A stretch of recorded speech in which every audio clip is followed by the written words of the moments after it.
Hello everyone, welcome back to SkillWeb. In this tutorial, I'm gonna show you how to animate text in Canva. So let's get started.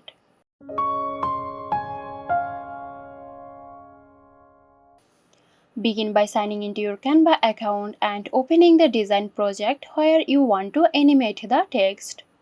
Add a text element to your design by selecting the text option from the toolbar.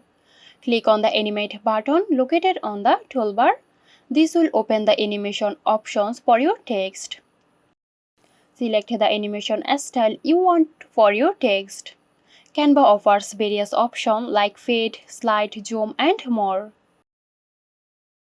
Once satisfied, save or export your design to keep the animated text. So that's it. If you found this video helpful, give us a like and subscribe to our channel for more interesting videos. This video is sponsored by Zerosoft. Zerosoft offers graphic design, UI UX design, digital marketing and web development. Elevate your brand with Zerosoft today. For more details, check the description box.